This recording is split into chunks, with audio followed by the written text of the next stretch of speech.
Scene 1, Rome, a street. Enter Abrams, Omar, and certain commoners. This reading of Julius Caesar, as performed by the Tate's Creek Drama Club, is inspired by the female figure in modern-day politics. For our purposes, the streets of Rome should be imagined as the streets of D.C. Caesar, though renamed Clinton, could stand as any modern non-male identifying persona. The role of Cassius retains his original name as a statement of the ongoing dominance of the patriarchy. The time is now, or 4 years ago, or 4 years from now. In our first scene, two senators walk the streets of the capital. Clinton has just returned from a victorious campaign against Pompey. The common people fill the streets in celebratory fashion. The popular vote reigns supreme. At the same time, there is a minor faction of individuals who stand against Clinton's rise to power. Hence, home, you idle creatures, get you home. Is this a holiday? What? I know you not. Being mechanical, you ought not walk upon a laboring day without the sign of your profession. Speak, what trade art thou? Truly, sir, all that I live by is with the all. I meddle with no trades matters or women's matters, but with the all. I am indeed, sir, a surgeon to old shoes. When they are in great danger, I recover them. As proper men as ever trod upon neat's leather have gone upon my handiwork. But wherefore art not in thy shop today? Why dost thou lead these men about the streets? Truly, sir, to wear their shoes, to get myself into more work. But indeed, sir, we make holiday to see Clinton and rejoice in her triumph. Wherefore rejoice? What conquest brings she home? What tributaries follow her to Rome to brace in captive bonds in her chariot wheels? You blocks, you stones, you worse than senseless things, you hard hearts, you cruel men of Rome. Know you not Pompey? Many a time and oft have you climbed up to walls and battlements, to towers and windows, to chimney tops, your infants in your arms, and there have sat with the long-lived day, with the expectation that Pompey, to see Pompey, great past the streets of Rome. Have you not made a universal shout that Tiber appeared underneath her banks to the replications of your sounds made in her concave shores? And do you now put on your best attire? Do you now call out a holiday? And do you now strew flowers in her way that comes triumphs over Pompey's blood? Begone! Run to your houses, fall upon your knees, pray to the gods to intermit the plague that needs must light on this ingratitude. Go, go, good countrymen, and for this fault, assemble all the poor men of your sort. Draw them to the Tiber banks and weep your tears into the channel. To the lowest stream do kiss the most exalted shores of all. All the commoners exit. See whether their basest metal be not moved. They vanish tongue-tied in their guiltiness. Go you down that way towards the Capitol. This way will I disrobe the images, if you do find them decked with ceremonies. May we do so? You know it's the Feast of Lupercal. It is no matter. Let no images be hung with Clinton's trophies. I'll about and drive away the vulgar from the streets. So do you too, where you perceive them thick. These growing feathers plucked from Clinton's wings will make her fly an ordinary pitch. Who else would soar above the view of men and keep us all in servile fearfulness? Exit. Part 2. The common folk are driven through the city to vantage points to watch Clinton's pass. Clinton and her retinue make their way through the public square to greet the Senate, recently called into session. Scene 2, a public place. Clinton. Ha, who calls? Let every noise be still, peace yet again. Yet, who is it in the press that calls on me? I hear a tongue shriller than all the music. Cry, Clinton, speak, Clinton, it is turn to hear. Beware the Ides of March. What woman is that? The Soothsayer bids you beware the Ides of March. Set her before me, let me see her face. Fellow, come from the throng, look upon Clinton. What sayest thou to me now? Speak once again. Beware the Ides of March. She is a dreamer. Let us leave her. Pass. All except Harris and Cassius exit. In a quiet moment, Cassius grasps the arm of Senator Harris. He stays her to discuss Clinton's triumphant return. There's a spark in his eye, a spark lively enough to burn down all of Rome if given the chance. Part 3. Will you go see the order of the course? Not I. I pray you do. I am not gamesome. I do lack some part of that quick spirit that is in AOC. Let me not hinder, Cassius, your desires. I'll leave you. Harris, I do observe you now of late. I have not from your eyes seen that gentleness and that show of love as I wont to have. You bear too stubborn and strange a hand over a friend that loves you. Cassius, be not deceived. If I had veiled my look, I'd turn the trouble of my countenance merely upon myself. Vexed I am of late with some passions of some difference, conceptions only proper to myself, which give some soil perhaps to my behaviours. But let not therefore my good friends be grieved, among which number Cassius be you one, nor construe any further my neglect than that poor Harris with herself at war forgets the shows of love to others. Then, Harris, I have much mistook your passion, by means which thereof this breast of mine hath buried thoughts of great value, worthy cogitations. Tell me, good Harris, can you see your face? No, Cassius, for the eye sees not itself, but by reflection, by some other things.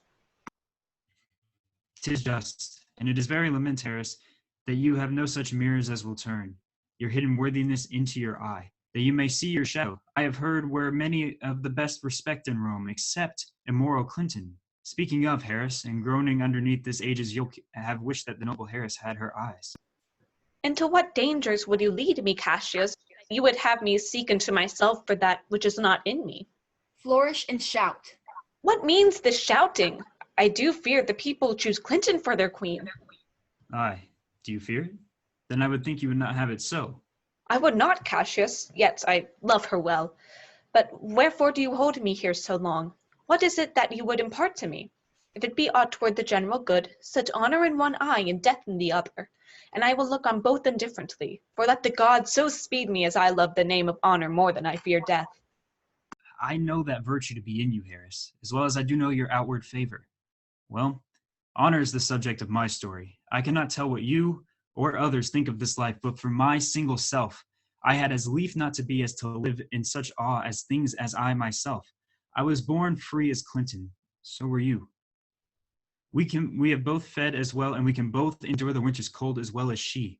For once, upon a raw and gusty day, the troubled Tiber chafing with her shores, Clinton said to me, "Darest thou, Cassius, now leap in with me into this angry flood and swim to yonder point?" Upon the word, accoutred as I was, I plunged in and bade her follow. So indeed she did. The torrent roared, and we did buffet it with lusty sinews, throwing it aside and stemming it with the hearts of controversy. But ere we should arrive at the point proposed, Clinton cried, "Help me, Cassius, or I sink!" And I, as Aeneas, our great ancestor, did from the flames of Troy upon his shoulders the old Anchises bear, so from the waves of Tiber did I, the tired Clinton. And this woman is now become a goddess, and Cassius, a wretched creature, and must bend his body if Clinton carelessly put not on him. She had a fever when she was in Spain, and when the fit was on her, I did mark how she did shake. 'Tis true, this goddess did shake. Her coward lips did from their colors fly, and that same eye whose bent doth awe the world did lose her lustre. I did hear her groan. Aye, and the tongues of hers that bade the Romans mark her and write her speeches in their books. Alas, I cried, "Give me some drink, Titinus. As a sick girl, ye gods, it doth amaze me a woman of such feeble temper should so to get the start of the majestic world and bear the palm alone." Shout. Flourish. Another general shout. I do believe that these applauses are for some new honors that are heaped on Clinton. Why, she doth bestride the narrow world like a colossus, and we petty people walk under her huge legs and peep about, only to find ourselves dishonorable graves. People at some time are masters of their fate. The fault, dear Harris, is not in our stars, but in ourselves, that we are underlings. Harris and Clinton, what should be in that Clinton? Why should that name be more sounded than yours? Write them together. Yours is as fair a name. Sound them. It doth become the mouth as well. Weigh them.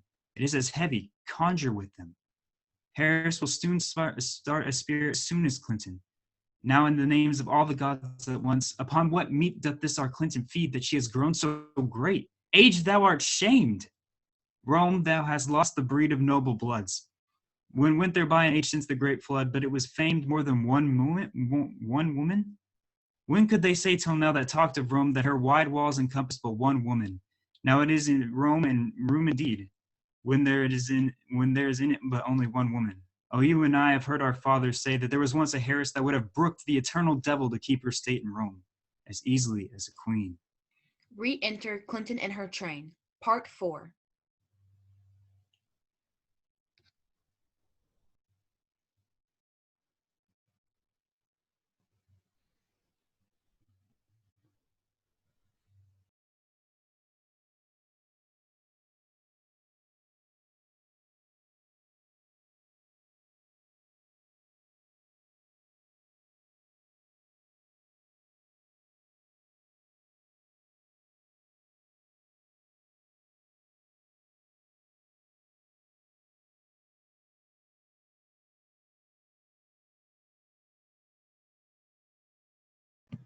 The games are done, and Clinton is returning. As they pass by, pluck Losi by the sleeve, and she will, after her sour fashion, tell you what hath proceeded worthy note today. I will do so.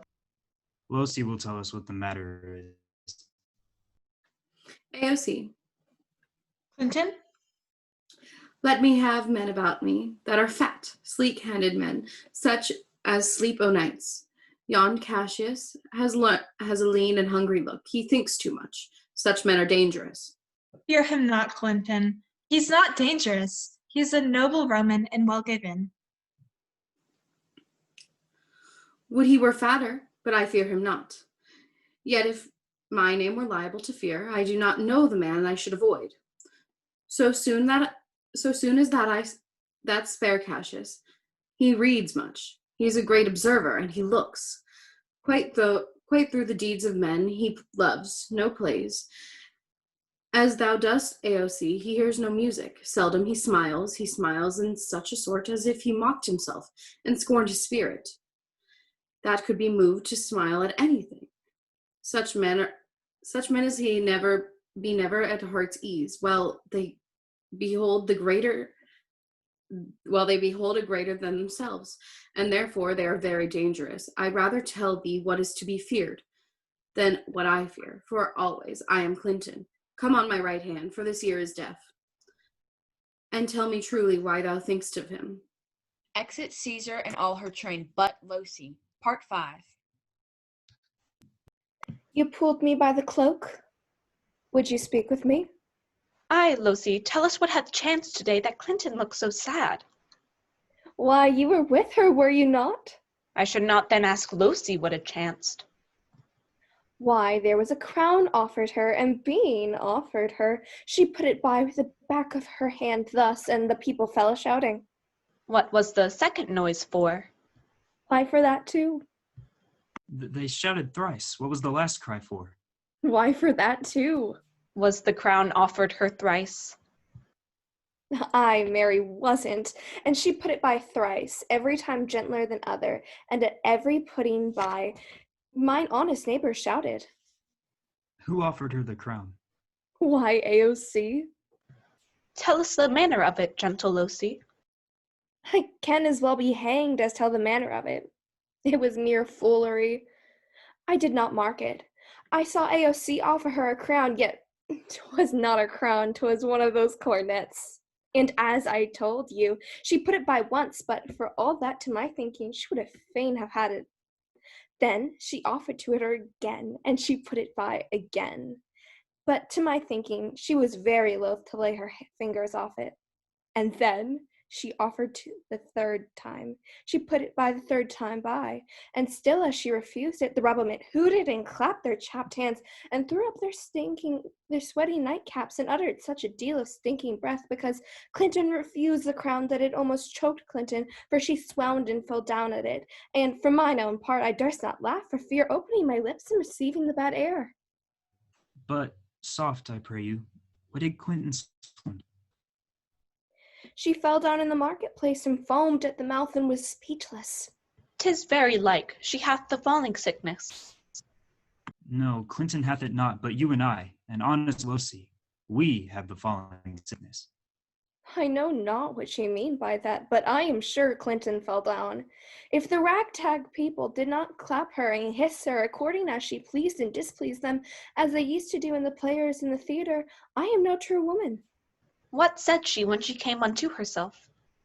Mary, before she fell down, and when she perceived the common herd, was glad she refused the crown. She plucked me ope her doublet, and offered them her throat to cut. And if I had been a woman of any occupation, if I had not have taken her at a word, I might go to hell among the rogues. And so she fell. When she came to herself again, she said if she had done anything amiss, she desired their worships to think it was her infirmity. 3 or 4 wenches where I stood cried, Alas, good soul, and forgave her with all their hearts. But there's no heed to be taken of them. If Clinton had stabbed their mothers, they would have done no less. Will you sup with me tonight, Losi? No, I am promised forth. Will you dine with me tomorrow? Aye, if I be alive, and your mind hold, and your dinner worth the eating. Good. I will expect you. Do so. Farewell both. Exit. What a blunt fellow was this grown to be. She was quick mettle when we went to school. So she is now an execution of any bold or noble enterprise. However, she puts on this tardy form. This rudeness is a sauce to her good wit, which gives people the stomach to digest her words with better appetite. And so it is. For this time I will leave you. Tomorrow, if you please to speak with me, I will come home to you, or, if you will, come home to me and I will wait. I will do so. Till then, think of the world. Exit Harris. Part 6. Later the next day, Senator Harris sat up to contemplate her place in the Republic. She found herself torn between two worlds. What would it mean to stand as part of a whole? What would it mean to stand for what is right? She waited quietly within her courtyard, perseverating on an approaching conference with her fellow senators. Ma'am, 'tis your brother Cassius at the door, who does desire to see you. Is she alone? No, ma'am, there are more with her. Do you know them? No, ma'am, their hats are plucked about their ears, and half their faces buried in their cloaks. That by no means I may discover them by any mark of favor. Let him enter. They are the faction.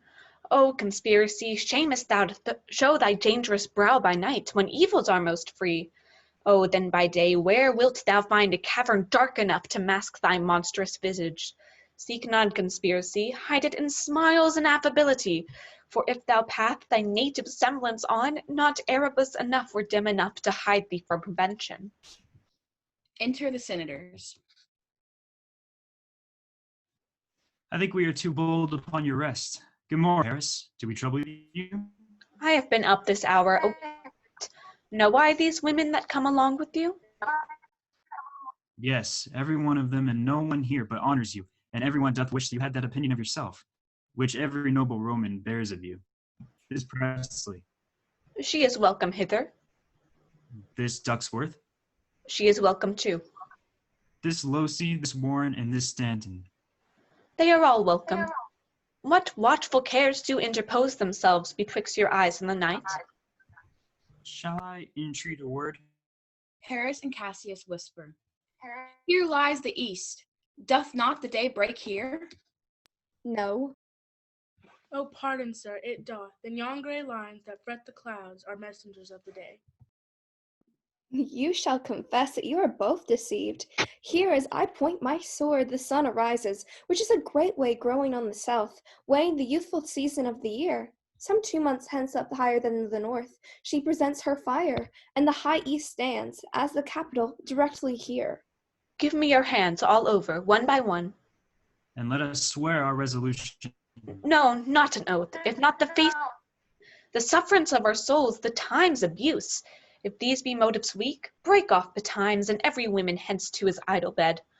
So let high-sighted tyranny rage on, till each woman drop by lottery. But if these, as I am sure they do, bear fire enough to kindle cowards, and to steal with valor the melting spirits of women, then, conspiracy, what need we any spur but our own cause to prick us to redress?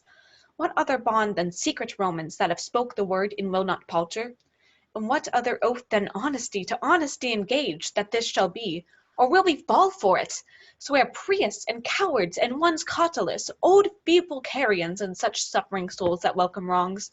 Unto bad causes swear such creatures as one doubt, but do not stain the even virtue of our enterprise, nor the insuppressive metal of our spirits. To think that our cause or our performance did need an oath, when every drop of blood that every Roman bears, and nobly bears, is guilty of several bastardy, if she do break the smallest particle of any promise that had passed from her.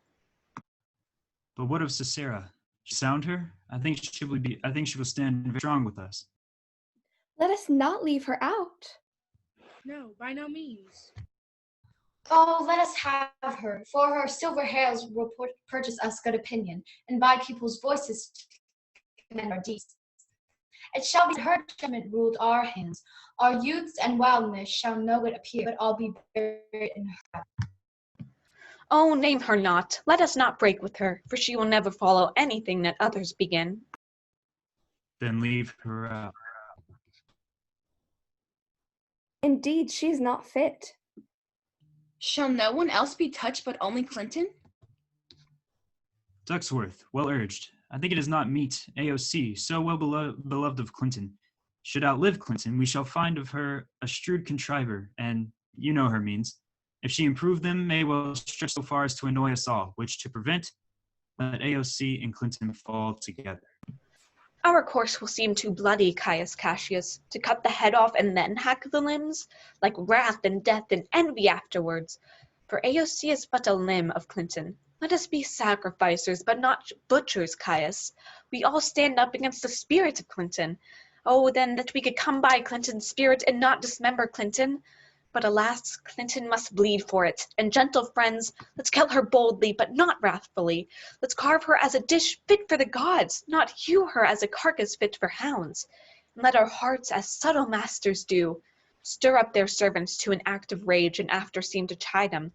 This shall make our purpose necessary and not envious, which so appearing to the common eyes, we shall be called purgers, not murderers. And for AOC, think not of her, for she can do no more than Clinton's arm when Clinton's head is cut off. Good people, look fresh and merrily. Let not our looks put on our purposes, but bear it as our Roman actors do, with untired spirits and formal constancy. And so good morrow to you, everyone. Exit all but Harris. Part 7. The next day, the Senate begins their session. Clinton stands on the floor for a presidential address. The main conspirators surround her. Scene 1, Rome, before the Capitol, the Senate sitting above. A crowd of people. Are we all ready? What is now amiss that Clinton and her Senate must redress? Most high, most mighty, most puissant Clinton, Elizabeth Stanton throws before thy seat, and humble heart, kneeling. I must prevent thee, Cimber. These couchings and these lowly courtesies might fire the blood of ordinary men and turn preordinance in the first decree. Into law of children, be not fond to think that Clinton bears such rebel blood that will be thawed from a true quality. With that which melteth fools, I mean sweet words, low crooked courtesies, and base spaniel fawning.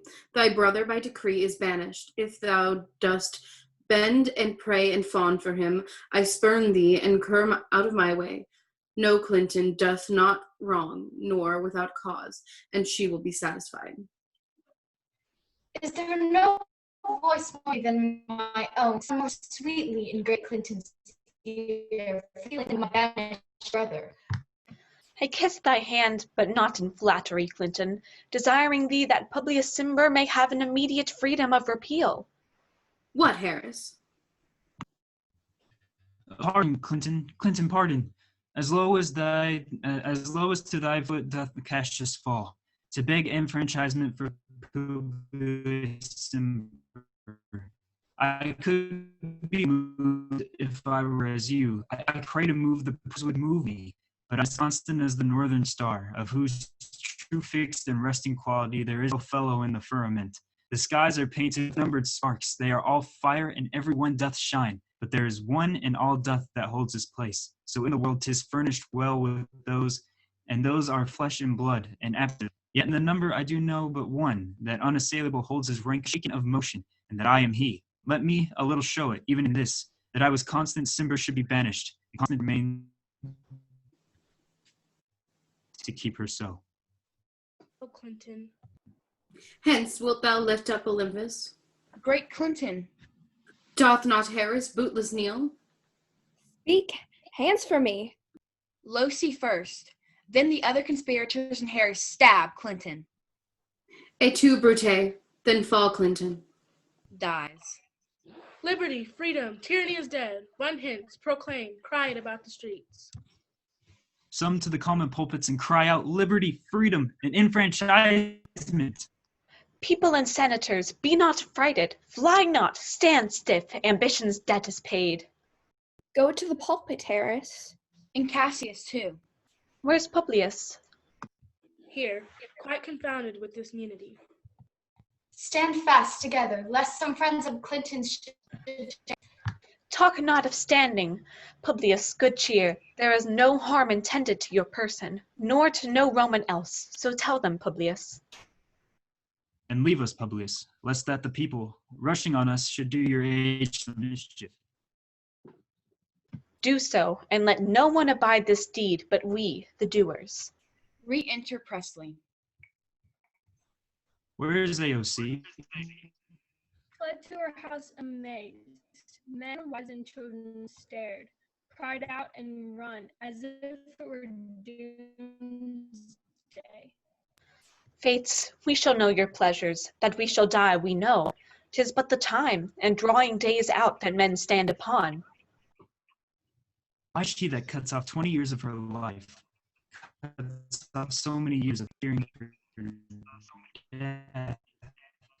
Grant that, and then death is a benefit. So are we Clinton's friends, that have abridged her time of fearing death?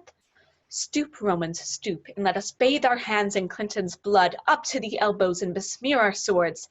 Then we walk forth even to the marketplace, and waving our red weapons o'er our heads, let's all cry, peace, freedom, and liberty. Then and wash. How many ages hence shall this our lofty scene be acted over in states unborn, since yet unknown? How many times shall Clinton bleed and sport, that now on Pompey's basis lies along, no worthy of the dust?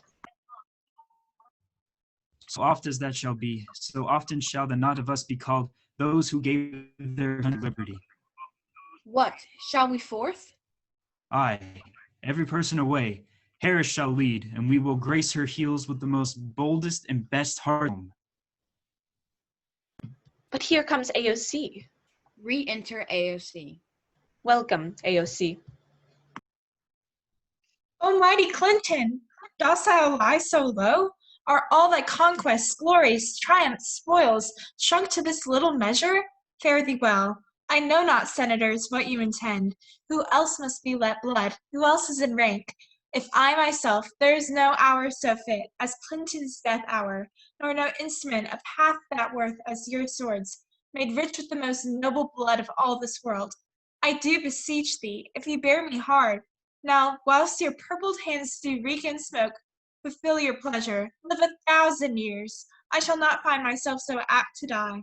No place will please me so, no mean of death, as here by Clinton, and by you cut off, choice and master spirits of this age. Oh, AOC, beg not your death of us. Though now we must appear bloody and cruel, as by our hands end this our present act. You see we do, yet you see but our hands, and this bleeding business they have done. Our hearts you see not, they are pitiful, and pity to the general wrong of Rome. As fire drives out fire, so pity hath done this deed on Clinton. For your part, to our swords have leaden points, AOC. Our arms and strength of malice, and our hearts of brothers' temper, do receive you in with all kind love, good thoughts, and reverence. Your voice shall be as strong as any woman's in disposing of the indignities. Only be patient till we have appeased the multitude, besides themselves with fear, and then we will deliver you the cause why I, that did love Clinton when I struck her, have thus proceeded.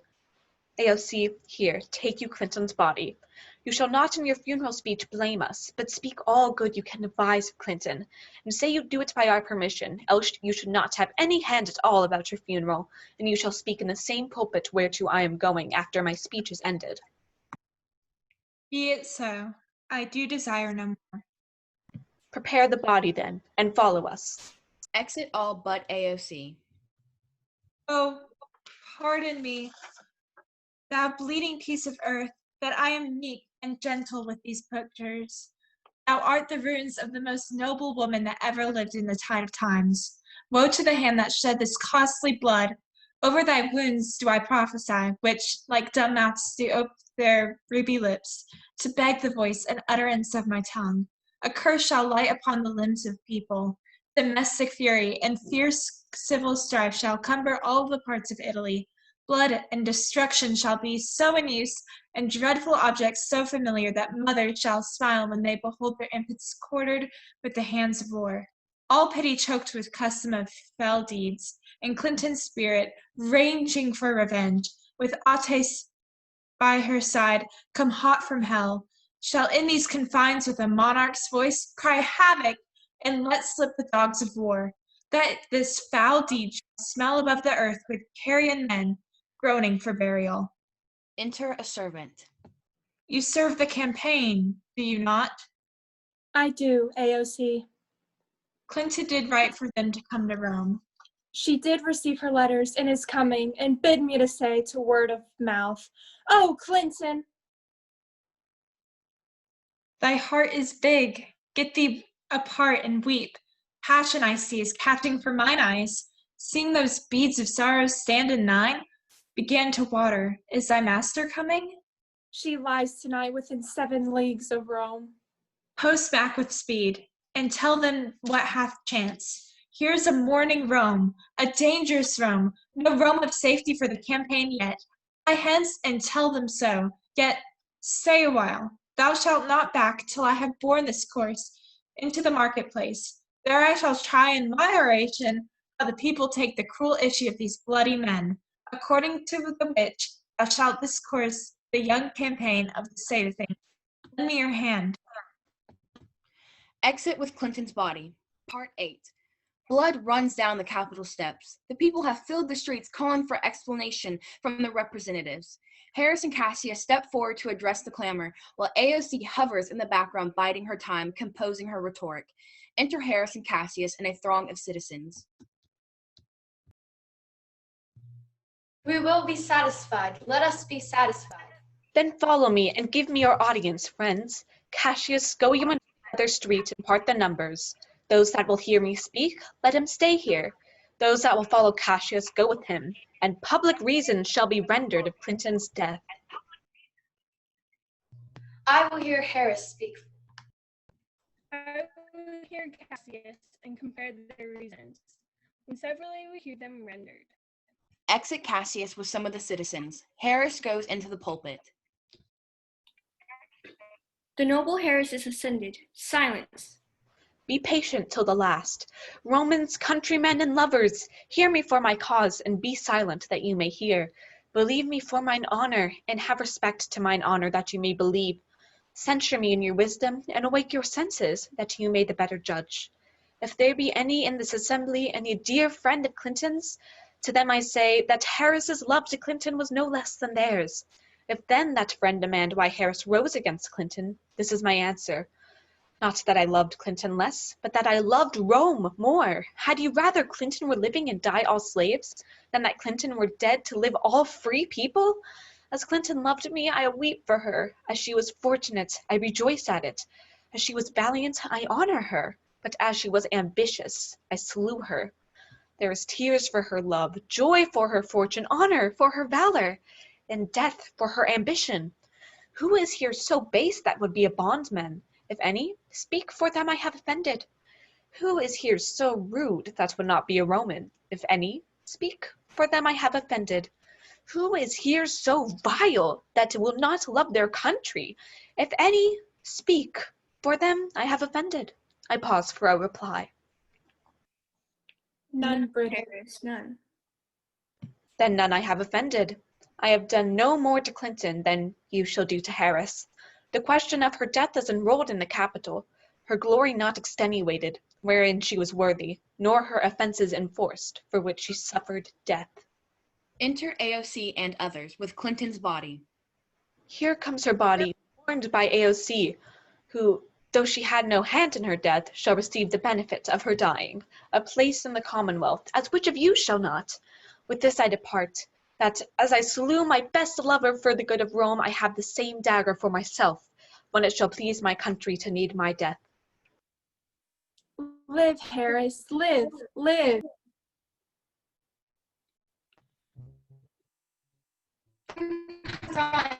Home unto our house. Give her a statue with her ancestors. Let her be, Clinton. Clinton's better part shall be crowned in Harris. We'll bring her to her house with shouts and hymns. My countrymen. Peace, silence, Harris, speak. Peace ho! Good countrymen, let me depart alone. And for my sake, stay here with AOC. Do grace to Clinton's corpse, and grace her speech tending to Clinton's glories, which AOC, by our permission, is allowed to make.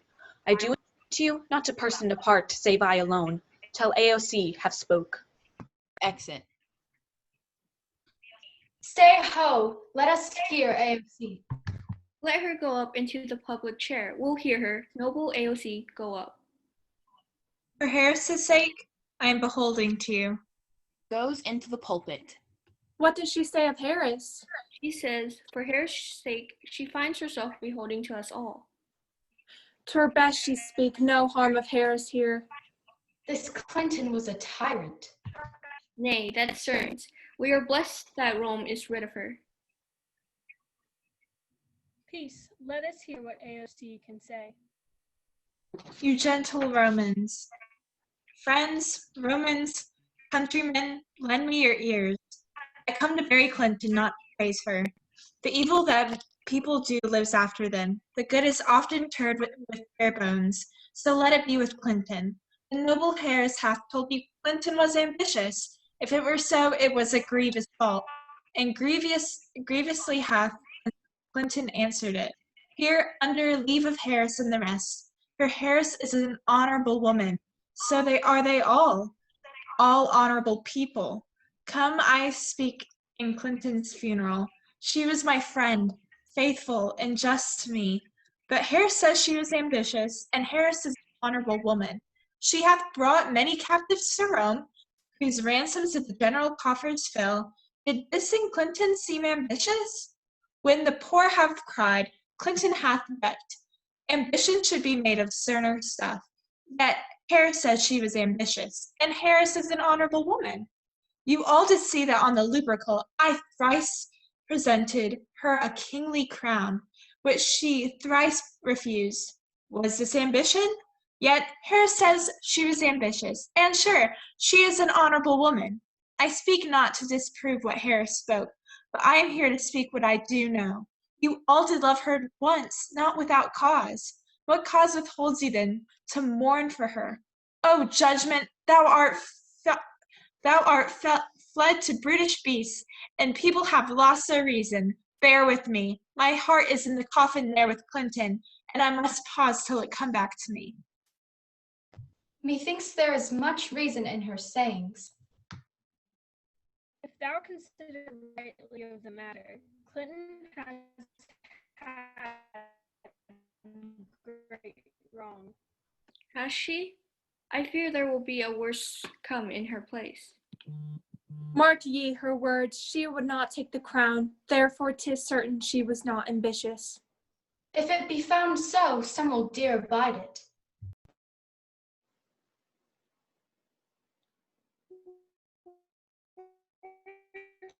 Her eyes are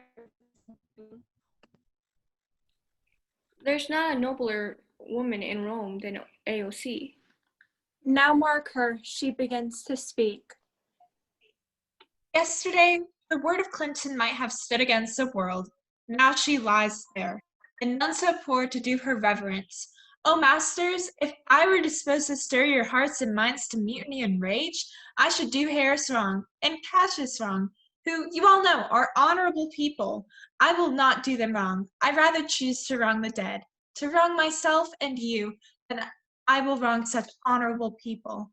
Here's a parchment with the seal of Clinton. I found it in her closet. It's her will. But let the commons hear this testament, which, pardon me, I did not mean to read, and they would go and kiss Clinton's wounds, and dip their napkins in her sacred blood.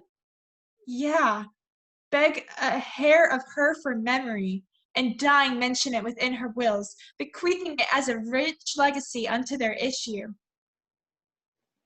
We'll hear the will, AOC. Read it. The will! We will hear Clinton's will. Have patience, gentle friends. I must not read it. It is not meet you know how Clinton loved you. You are not wood, you are not stones, but women. And being women, bearing the will of Clinton, it will inflame you. It will make you mad. 'Tis good you know that you are her heirs. For if you should, what would come of it? Read the will. We'll hear it, AOC. You shall read us the will. Clinton's will. Will you be patient? Will you stay a while? I have overshot myself to tell you of it. I fear the wrong and honorable people whose daggers have stabbed Clinton. I do fear it. They were traitors, honorable citizens. The will, the testament. Villains, murderers, the will, read the will. You will compel me then to read the will, and make a ring about the corpse of Clinton, and let me show you her that made the will. Shall I descend, and will you give me leave?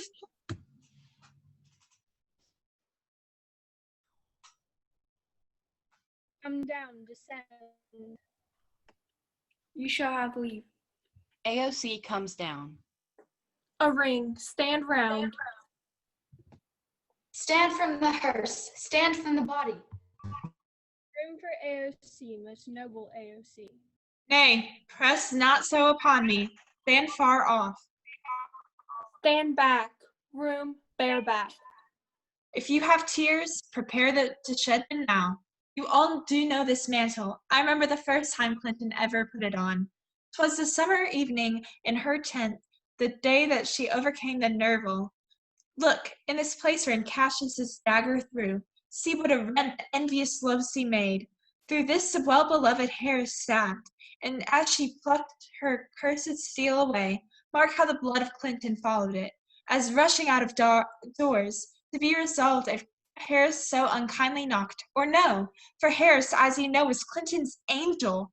Judge, you gods, how dearly Clinton loved her. This was the most unkindest cut of all, for when the noble Clinton saw her stab, ingratitude, more strong than traitor's arms, quite vanquished her, and then burst her mighty heart, and in her mantle muffling up her face, even at the base of Pompey's statua, which all the while ran blood, great Clinton fell. Oh, what a fall there was, my countrymen! Then I, and you, and all of us fell down, whilst bloody treason flourished over us. Oh, now you weep, and I perceive you feel the dint of pity.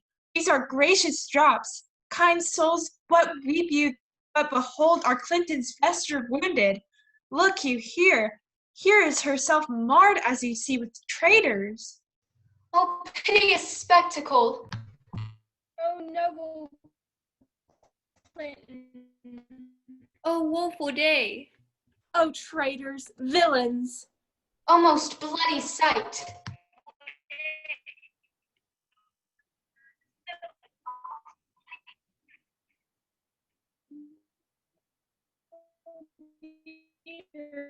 Revenged. Stay, countrymen. Peace there.